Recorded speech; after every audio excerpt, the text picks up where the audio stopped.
Yeah. What brings you this afternoon?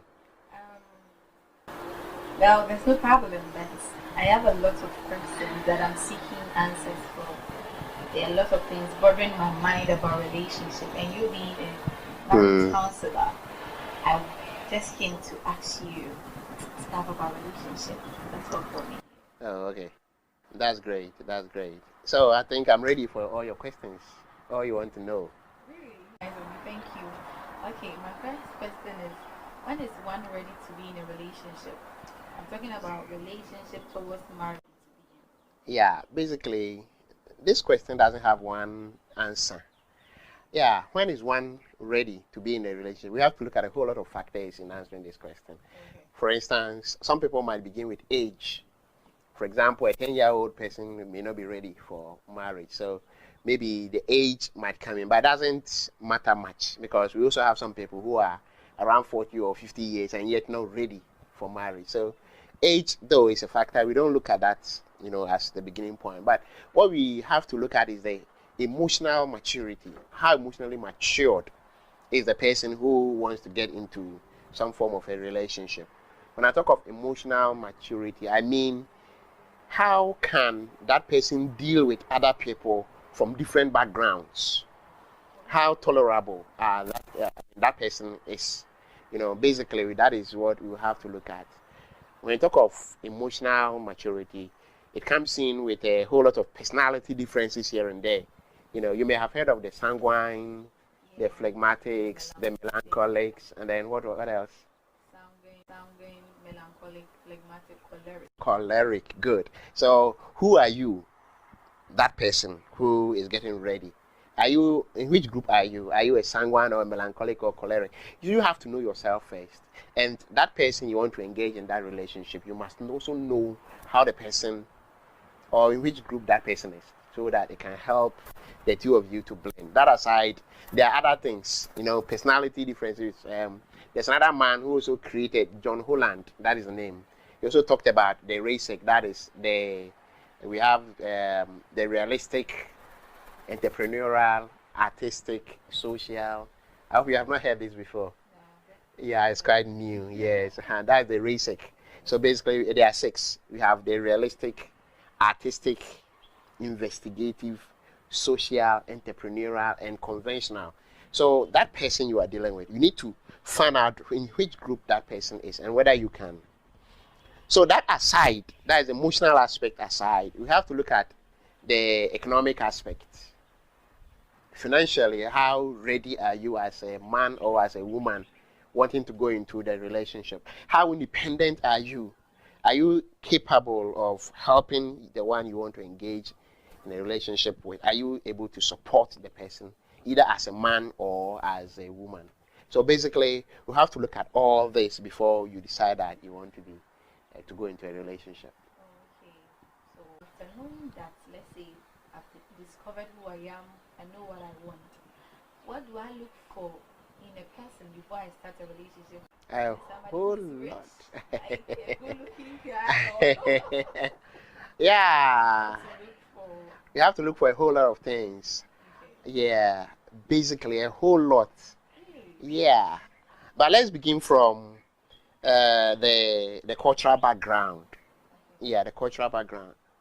Is the person in the same vicinity as you, or the person is from another? For example, we have some people who might live in coastal areas compared with those people who live in, say, the forest area. The coastal people might be dealing with fishing and issues about the sea and the rest. So, what about, I mean, if you are there and that person is also from, say, the farming or forest area, the lifestyles are different. Okay. So, you have to look at that one where the person comes from, the cultural background of the person. That aside, how the person was raised, you have to consider all these things before you decide. For example, if somebody was raised in a city, the lifestyle in a city is quite different from, say, the lifestyle in a small town. Yeah, there are certain places where there's no water and all. You have to look at all these things, the background that the person is coming from, before you decide that you want to. So it's not just like I have met somebody and I'm interested and I just approach the person and say, let's begin a relationship. No, you have to do a whole lot of investigation about the person's background, culturally. And then apart from that too, you may also have to look at the person's family background and all those, which we shall go into later. But I want to just summarize it for now. Apart from the cultural background, you have to look at the person's social background, his friends, and then how he actually manages his life in society, how he moves about. You have to also look at that one before you can decide to commit yourself to somebody. That aside, you have the economic background, which I've already mentioned, and then you also have the religious background. Yeah, very, very important. Is the person the same religion with you, or do you have the same belief principles, faith practices and all those? You have to look at all these things because they have the potency of worrying your relationship. That aside, you also have to look at probably the medical background. All these things will come in. There are a lot. But as time goes on and as your questions go, I'll be opening them here and there. Okay, so if I hear you clearly, it's not that when I meet a guy outside and the guy said, oh, beautiful girl, I want to start a relationship or it's based on the butterfly feelings we have and so it's not that. Yeah, there's just more. The feelings you have for the person. Exactly. Oh, okay, I have a lot of questions. Yeah, bring them. I think I'll go to my book and read it. And okay, the first one is, can you love only one person? Love one person. I mean, open up your question. Yeah. Okay, let me put it this way. Can you have that? Let me put it in a romantic relationship. Let's see. I feel this for this person? I want to marry this particular person. Is it possible to feel that same way for another person? This one also introduces us to a different topic altogether. Yeah. Love. What is love? So probably we'll have to look at love, where we look at the types of love. We have the storge, we have the filial love, we have the erotic agape. Yes. So basically we have to look at that one probably later in another day. Yeah. But for now, love. What is love? That's a question you have to ask yourself. Is it because you saw the person and you were taken aback by his appearance? No. There's something called infatuation. And infatuation is where that is love at first sight. That is how some of you call it. Love at first sight. You might see the person in a situation and then you say, I think I like this person. That is infatuation. Is that okay? So you cannot say that is love per se. Love grows actually. You may see somebody whom you like, but not necessarily to love. And issues of love must be approached with care. Because what glitters, not everything that glitters is good. You know that. Yeah. So you just don't base on appearance or physique or something like that to judge whom you would want to love. Is it possible to love one or more people at the same time? That's a very big question. Yeah. It depends on the kind of love you want to talk about. That's why I said if we talk of love, we have to look at the types of love. Okay, which we probably will have to look at some other time. But for now, what I will say is that in a relationship, for me, I will prescribe that if you see somebody, especially, let's look at it from the point of view of men before we come to the women. If you should see somebody whom you love as a man or you seem to like as a man, you may have to approach the person gradually, finding out some more information from around that person. And when you are satisfied, then you begin to move in as a friend. A friend, first acquaintance, you see yourselves, you greet yourselves. Then from there, you try to become friends with that person. There's a way to go about that, which we shall talk about. Then as you have become a friend, then you will study the person to see whether you are compatible, whether you can, before you even move on to say this or that. So sometimes I prescribe that you don't just have to commit yourself upon meeting the person some few days after, thinking that if you don't rush or if you don't actually hurry up, somebody might cross you. Yeah, I've heard that before. Problem too. You are interested in this girl and you don't say it. somebody else where will listen, the point you is, be bothered about that? no, the point is that if that person is for you, she'll wait. Hey, they're brave. Oh, Really? ask yourself another question. Why did somebody not take him or her before you actually? I hope you are getting me. Okay. So let's take our time, because if you rush, the person might not be the right person for you. There's a whole lot of things you have to look at before you go in. First one, you should approach the person, the hi. Yeah, that's Start acquaintance. with the friendship. Get to know the person Exactly. before you make the proposal. Yes. Wow. It's quite interesting. Yeah, very interesting. And then in the case of a woman, then probably you would normally, in almost all the cultures of the world, it's the men who approach the women. So you might see a guy whom you like, begin with the same hi, and then you try and show a lot of care, but don't make it so obvious. To let a person think maybe you are chasing him or something, start stalking him or something. Take your time, greet him with a smile, the kind of smile that attracts. Yeah, you get a point. And basically, you end up catching the heart. And if you realize that the person is not showing up, now that's where I think you have to look at it later. No, let's continue on this one. If you try everything, like showing everything, but the guy is not seeing it, do you have to officially propose to the guy? No, in most cultures, basically when a woman does that, it is assumed that the woman is becoming cheap, in quotes, or something like that. So there are so many ways to kill a cat, as some people say. Yeah. So you have to learn how to use your womanly thing, which I call Delilah, the Delilah skills, to be able to catch the man. Women are created such that they're able to attract whoever they would want to attract. And how do they do that? The voice modulation. How you even respond to his greetings alone can catch his heart. Hello. Oh, my dear. How you doing? Something like that. Let there be music in your voice. That alone catches him. That aside, the way you walk. I understand women have so many ways of walking. When you see him, try to walk in certain ways that at least yes, that is one. And that aside, to make sure you are very modest in your approaches with him, and try and become friends with him, on a platonic base. Just mutual friendship, with the view of getting to know him more. It is very, very important. Don't concentrate on wanting to catch his attention, but get to know him more. And that is why I said, you shouldn't have to rush in entering relationships. Okay, get to know. So you can have about 2 or 3 or 4 guys at a time.